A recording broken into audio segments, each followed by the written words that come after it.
Hello students, I Sanjeev Sharma welcome you to maths vision institute. देखो, आज हम आपकी क्लास का नया चैप्टर शुरू करेंगे, chapter 5 which is called arithmetic progressions. ठीक है, तो देखो इसमें हम चार पांच पॉइंट डिस्कस करेंगे। पहले हम समझेंगे कि अरिथमेटिक प्रोग्रेशन क्या होता है। ठीक है, उसके बाद फिर हम general form of an arithmetic progression वो डिस्कस करेंगे कि वो क्या होती है। ठीक है, और फाइनाइट एंड इनफाइनाइट एपीज क्या होते हैं।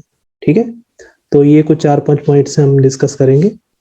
देखो, सबसे पहले हम देखते हैं कि एपी क्या होता है। ठीक है, now what is AP? AP is a sequence of numbers. AP क्या है? Arithmetic progression. It is a sequence of numbers which follow some particular rule. ठीक है, तो ऐसे नंबर जो एक पर्टिकुलर रूल को फॉलो करते हुए आगे बढ़ते हैं, सीक्वेंस बनती है, उनको हम अरिथमेटिक प्रोग्रेशन बोलते हैं। ठीक है, अब देखो मैं पहले एक सीक्वेंस लिख रहा हूं यहां पर। सपोज एक सीक्वेंस है 2, उसके बाद है 5, 8, 11, 14, 17, 20 एंड सो ऑन। ठीक है, देखो सीक्वेंस में हर नंबर को हम टर्म बोलते हैं। ठीक है, तो यहाँ पर जो 2 है ये फर्स्ट टर्म है, उसके बाद सेकंड टर्म 5 है, थर्ड टर्म 8 है, फोर्थ टर्म 11 एंड सो। ठीक है, तो देखो ये सीक्वेंस कैसे बन रही है। अगर हम 2 में 3 ऐड कर दें तो 5 मिलेगा। 5 में फिर से हमने 3 ऐड कर दिया, 8 आ गया। 8 में फिर से 3 ऐड किया, 11 आ गया। ठीक है, मीन्स हर स्टेप में हम 3 ऐड करते जा रहे हैं। ठीक है, तो हर नंबर में 3 ऐड करते हैं तो उससे नेक्स्ट नंबर हमें मिल जाता है। ठीक है, इसका मतलब what is an AP? AP is a sequence of numbers in which every number is obtained by adding a fixed number to its previous term। ठीक है, तो ऐसे देखो एक और सीक्वेंस बनाते हैं हम, जैसे मैंने बनाई 3, 3, 3, 3 एंड सो ऑन। ठीक है, तो देखो इसमें हम हर स्टेप में कितना ऐड कर रहे हैं, 0 0 ऐड हो रहा है। If we add 0 at each place. ठीक है, 3 में 0 ऐड किया 3 आ गया, फिर 3 में 0 ऐड किया 3 आ गया, 3 में 0 ऐड किया 3 आ गया। ठीक है, तो इसको भी हम एपी बोलेंगे। ठीक है, तो ऐसे ही थर्ड, चलिए एक थर्ड सीक्वेंस बनाते हैं। सपोज हमने बनाया 10, उसके बाद 8, फिर 6, 4, 2, 0 एंड सो ऑन। ठीक है, देखो अभी इस केस में क्या पैटर्न फॉलो हो रहा है। इसमें हर टर्म में हमने 2 माइनस किया है। ठीक है, तो 10 में से 2 माइनस कर दिया, we get 8। Then 8 minus 2 we get 6, 6 minus 2 we get 4। ठीक है, और 4 में से 2 माइनस किया 2 आ गया, 2 में से 2 माइनस किया 0 आ गया। ठीक है, तो इसका मतलब ये हो गया कि अगर हम एक फिक्स्ड नंबर ऐड करते जाएं तो हमें नेक्स्ट नंबर मिलता जाता है। ठीक है, ऐसी सीक्वेंस जो इस रूल को फॉलो करता है उसको हम एपी बोलते हैं। चलो अब देखो, इसका मतलब ये हो गया कि अगर हम किसी भी टर्म में से उसकी प्रीवियस टर्म माइनस कर दें, ठीक है, तो हमें वो फिक्स्ड नंबर मिल जाता है। जैसे कि यहाँ पर देखो फिक्स्ड नंबर क्या है, फर्स्ट सीक्वेंस है, इसमें जो फिक्स्ड नंबर हम ऐड कर रहे हैं वो है 3 हम ऐड करते जा रहे हैं स्टेप पे। तो अगर मैं सेकंड टर्म में से फर्स्ट टर्म माइनस कर दूं तो हमें +3 मिलेगा। ठीक है, अच्छा देखो, फर्स्ट टर्म को हम क्या बोलते हैं? फर्स्ट टर्म होती है A1, सेकंड टर्म को हम A2 बोलते हैं, थर्ड टर्म हो गई A3, फोर्थ टर्म हो गई A4, फिफ्थ टर्म हो गई A5 एंड सो ऑन। ठीक है, तो दैट मीन्स अगर हम A2 में से A1 माइनस करें तो क्या आ रहा है, देखो फर्स्ट टर्म में देख के चलते हैं, जो फर्स्ट सीक्वेंस लिया हमने उसमें देखते हैं। 5 में से 2 माइनस कर दो, A2 माइनस A1, तो 5 में से हमने 2 माइनस किया, आ गया 3। ठीक है, इसी तरीके से अगर हम A3 में से A2 माइनस करें, A3 में से A2 माइनस करें तो आ जाएगा 8 minus 5 which is equal to 3। ठीक है। और ऐसे अगर A4 में से हम A3 माइनस करते हैं, A4 कितना है 11, उसमें से A3 माइनस कर दो तो 3 आ गया। ठीक है, इसका मतलब ये हो गया कि AP में अगर हम किसी भी टर्म में से उसकी प्रीवियस टर्म माइनस कर दें, ठीक है, तो हमें एक फिक्स नंबर मिलता है हर केस में। ठीक है, इसी तरीके से अगर सेकंड केस में हम देखते हैं, सेकंड केस में अगर हम A2 में से A1 माइनस करते हैं, क्या आया 3 माइनस 3 0। ठीक है, A3 माइनस A2 करो, वो भी 3 माइनस 3 0 आ गया। ठीक है, तो इस केस में भी हमें एक फिक्स नंबर मिल रहा है किसी भी नंबर में से उसकी प्रीवियस टर्म माइनस करके। थर्ड केस में ऐसे क्या है, थर्ड केस में जो थर्ड सीक्वेंस है उसमें से अगर हम A2 माइनस A1 करते हैं, A2 माइनस A1 का मतलब A2 है यहाँ पर 8 और A1 है यहाँ 10, तो 8 माइनस 10 कर दिया, क्या आ गया -2। ठीक है, तो A3 माइनस A2 करेंगे तो A3 हमारे इसके 6 माइनस 8 में -2 आ गया। ठीक है, तो दैट मीन्स हर AP में जब भी हम किसी भी टर्म में से उसकी प्रीवियस टर्म माइनस करते हैं तो वो एक फिक्स नंबर आता है, और वो फिक्स नंबर कौन सा होता है, जो हम हर स्टेप पर ऐड करते हैं वही फिक्स नंबर मिलता है। अच्छा, अब ये जो फिक्स्ड नंबर है, जो A2 minus A1, A3 minus A2 और A4 minus A3 and so on, इस तरीके से करके जो हमें नंबर मिलता है इसको हम बोलते हैं कॉमन डिफरेंस। ठीक है, क्या बोलते हैं, कॉमन डिफरेंस। तो A2 minus A1 which is equal to A3 minus A2, ठीक है, A4 equal to A4 minus A3। ठीक है, किसी भी AP में किसी भी टर्म में से उसकी प्रीवियस टर्म माइनस करके जो भी नंबर हमें मिलता है उसको हम कहते हैं कॉमन डिफरेंस। ठीक है, और कॉमन डिफरेंस को हम किससे डिनोट करते हैं, स्मॉल डी से।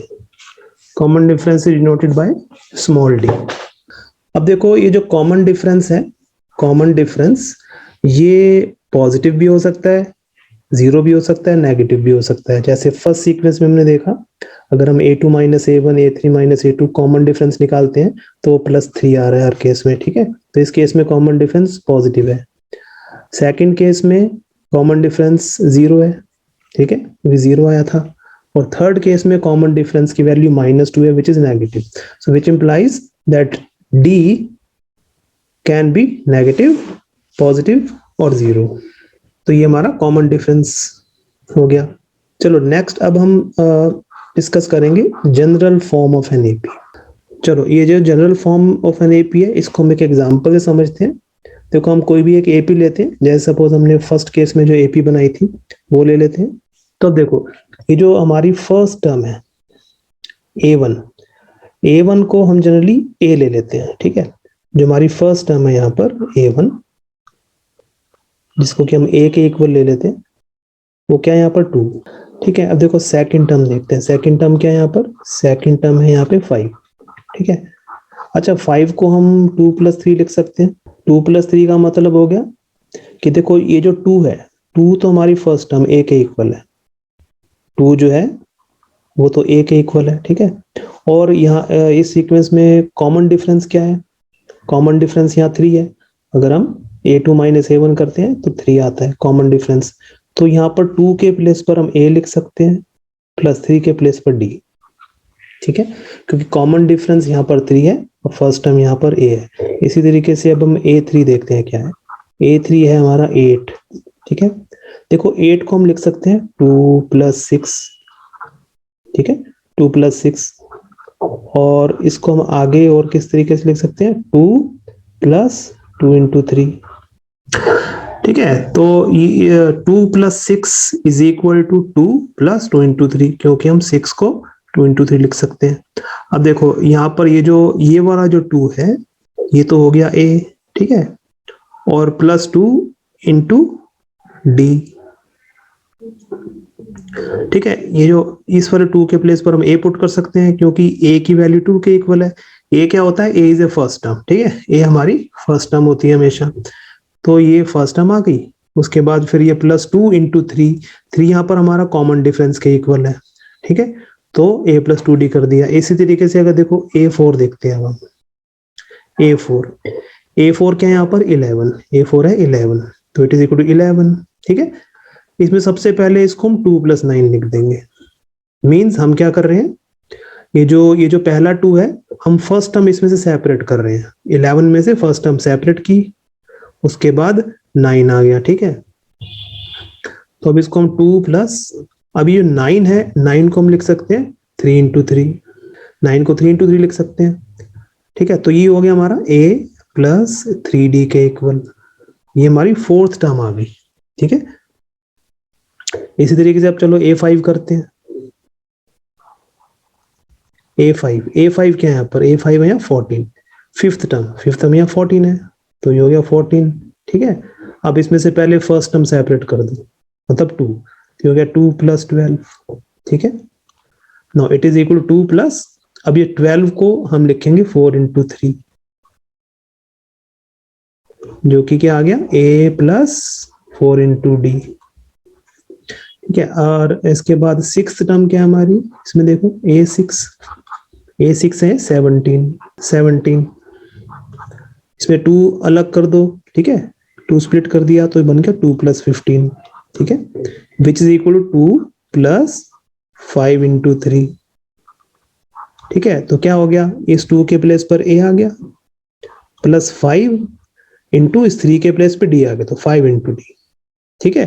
तो देखो अगर हम ऑब्जर्व करें तो ये पैटर्न कैसे चल रहा है, जो फर्स्ट टर्म है वो तो a होती है, ठीक है, first term is a, second term आ गई हमारी a + d के इक्वल, थर्ड टर्म आ गई a + 2d के इक्वल, फोर्थ टर्म है a + 3d के इक्वल, ठीक है, फिफ्थ टर्म है a + 4d के इक्वल, और सिक्स टर्म है a + 5d के इक्वल, एंड सो ऑन, इस तरीके से टर्म्स चलती जाएंगी आगे, ठीक है। तो देखो इसका मतलब जो general form of an AP हो गई वो होती है हमारी ये, फर्स्ट टर्म अगर a है, first term is a, second term बनती है a + d, थर्ड टर्म बन जाएगी a + 2d, फोर्थ टर्म बनेगी a + 3d, ऐसे fifth term a + 4d, sixth term a + 5d, ठीक है, एंड सो ऑन, इस तरीके से चलता रहेगा। तो ये जो फॉर्म है this is called general form of an AP, ठीक है। क्योंकि देखो ये पैटर्न हमारा ऐसा बन जाता है, ये जो a है, a को हम देखो ऐसे लिख सकते हैं 2 + 0 × 3, जो कि 2 + 0 × d कर सकते हैं इसको। तो देखो यहाँ पर यहाँ d रहता है हमेशा, ये 3 यहाँ आता जा रहा है, तो ये 3 जो है ये फिक्स्ड है, जो कि d के इक्वल होता है, कॉमन डिफरेंस के इक्वल, और इस प्लेस पर हमेशा फर्स्ट टर्म रहेगी 2, जो कि इस केस में फर्स्ट टर्म है, ठीक है। तो ये इस तरीके से इसकी जनरल फॉर्म बन जाती है।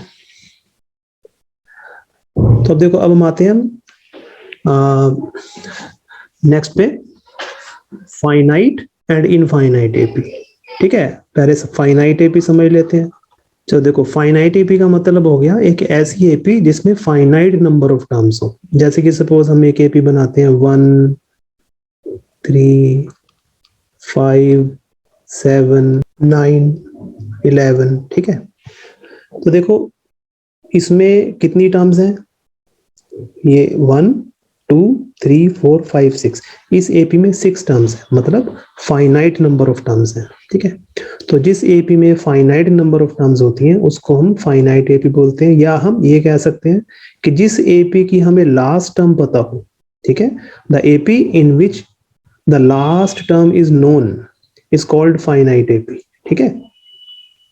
तो इनफाइनाइट एपी क्या होगी, जैसा कि हमें समझ में आ रहा है, जिस एपी में इनफाइनाइट नंबर ऑफ टर्म्स हो उसको हम इनफाइनाइट एपी बोलते हैं। मींस हम ये कह सकते हैं कि जिस एपी की हमें लास्ट टर्म नहीं मालूम वो इनफाइनाइट एपी होगी।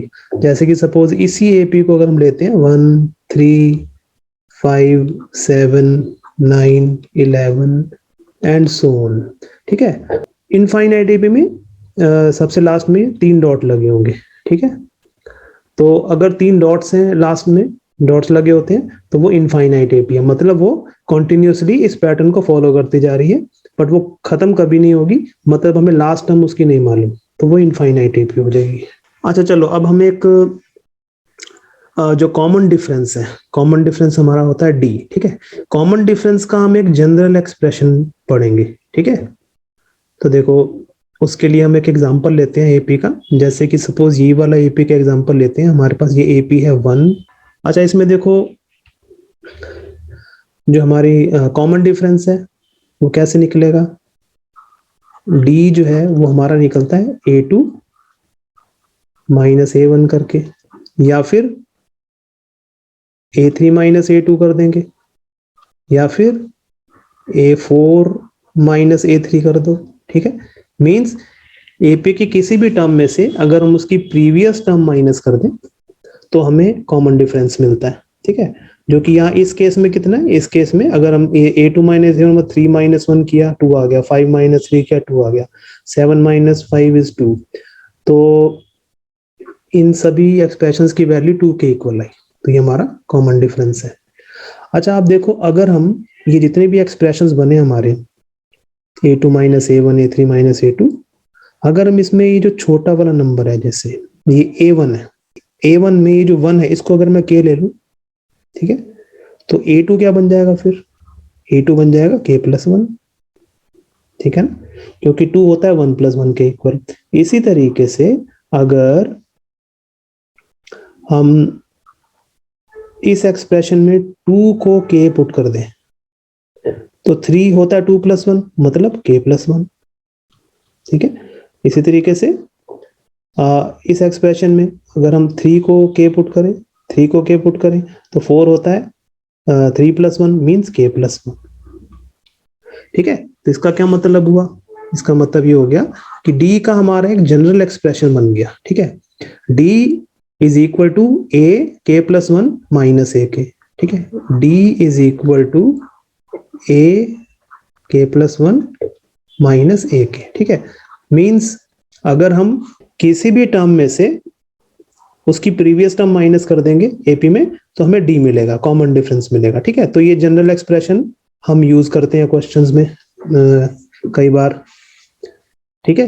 तो ये हमारा इसका जनरल एक्सप्रेशन हो गया डी का। तो देखो, हम एग्जांपल नंबर 1 करते हैं आपकी टेक्स्ट बुक का। For the AP 3/2, 1/2, -1/2 and -3/2 right the first term and the common difference D, ठीक है। तो देखो इजी है, सॉल्यूशन करते हैं। देखो फर्स्ट टर्म तो 3/2 है यहाँ पर, ठीक है। द फर्स्ट टर्म जिसको कि हम ए से डिनोट करते हैं वो यहाँ 3/2, ठीक है। और common difference which is D, वो किसके इक्वल है। कॉमन डिफरेंस को हम A2 माइनस A1 करके निकाल सकते हैं। A2 कितना है 1/2 माइनस 3/2, क्योंकि कितना हो गया 1 minus 3/2 which is equal to -2/2, क्योंकि -1 के इक्वल आ गया, ठीक है। तो फर्स्ट टर्म इसकी है 3/2 एंड जो कॉमन डिफरेंस है वो है -1, ठीक है। देखो एग्जांपल 2 देखते हैं। एग्जांपल 2 है which of the following list of numbers form an AP, if they form an AP right the next 2 terms, ठीक है। तो पहले तो हमें देखो ये चेक करना है कि इसमें से कौन सी सीक्वेंस एपी बना रही है, ठीक है। अगर वो एपी बनाती है तो उसकी हमें नेक्स्ट 2 टर्म्स निकालनी है, ठीक है। तो देखो पहले फर्स्ट पार्ट है इसका 4, 10, 16, 22 एंड सो ऑन। तो देखो इसमें क्या करेंगे, हम एपी चेक करने के लिए हम A2 माइनस A1 निकालेंगे पहले। A2 माइनस A1 कितना है 10 minus 4 which is equal to 6, ठीक है। तो इसके बाद A3 minus A2 find out करो। A3 माइनस A2 है 16 minus 10 which is equal to 6 and उसके बाद A4 माइनस A3 चेक करते हैं which is 22 minus 16 is equal to 6, ठीक है। तो जितनी भी टर्म्स हमें गिवन है हर टर्म पूरे सभी टर्म्स के लिए हमें ये चेक करना है, ठीक है। तो देखो अब यहाँ पर A2 minus A1, A3 minus A2, A4 minus A2 सभी इक्वल आ रहा है, ठीक है। इसका मतलब ये हो गया, यहाँ लिखेंगे हम हेयर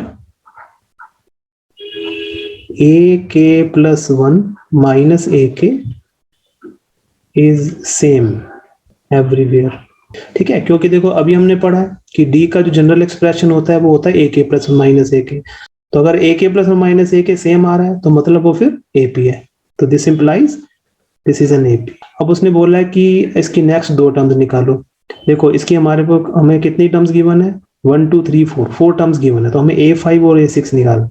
अच्छा A5 कैसे निकलेगी, हमें मालूम है कि A4 में अगर हम ये कॉमन डिफरेंस ऐड कर देंगे जो 6 है तो हमारे पास A5 आ जाएगा, मतलब 22 + 6, तो ये A5 आ गया। ठीक है, देखिए से A6 is equal to 28 + 6 which is equal to 34। ठीक है, A6 क्या आया, A5 में 6 ऐड कर दो तो A6 आ जाएगा। ठीक है, चलो अब सेकंड पार्ट देखते हैं। सेकंड पार्ट है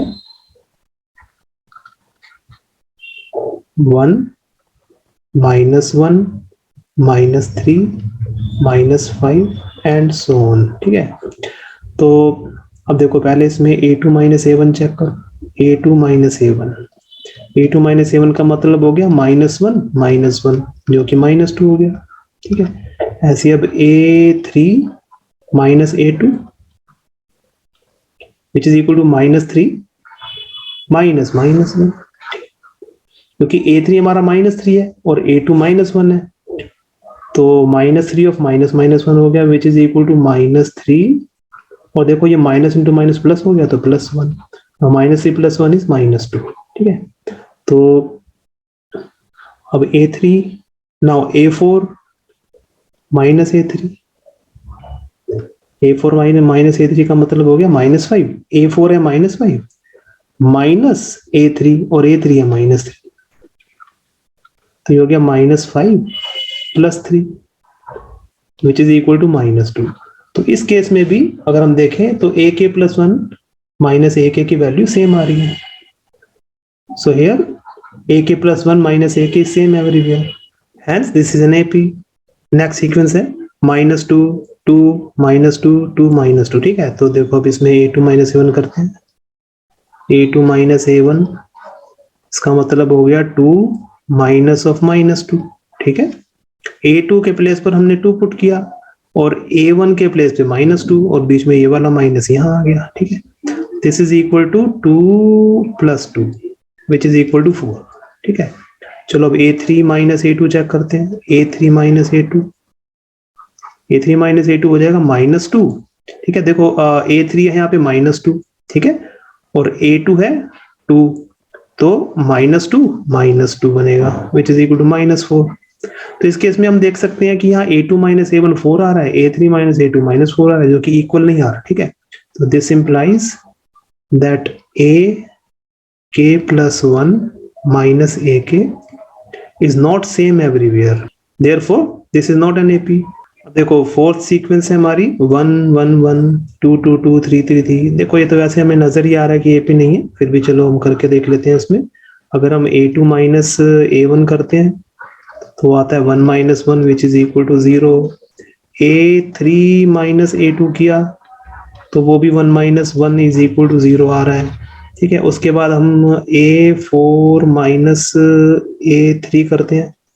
A4 है यहाँ पर 2 और A3 है यहाँ 1, तो 2 - 1 विच इज इक्वल टू 1। इसका मतलब ये हो गया कि इस केस में AK + 1 - AK की वैल्यू सेम नहीं है। ठीक है, this implies that AK + 1 - AK is not same everywhere, therefore this is not an AP। I hope आपको ये बेसिक जो AP का जो हमने एक्सप्लेन किया है वो समझ में आ गया होगा। ठीक है, तो फिर भी अगर आपको डाउट है तो download my app maths vision institute. उसका लिंक आपको डिस्क्रिप्शन बॉक्स में मिल जाएगा, गूगल प्ले स्टोर पे भी आपको मिलेगा, और उसमें आप मुझसे चैट पे डाउट भी पूछ सकते, लाइव क्लासेस भी ज्वाइन कर सकते हैं, और आपको फुल कोर्स भी मिलेगा मेरे ऐप पर। ठीक है, लाइव कोर्सेज जो होते हैं। ठीक है, चलिए नेक्स्ट वीडियो में हम एक्सरसाइज 5.1 से शुरू करेंगे। Till then bye and thank you very much for watching.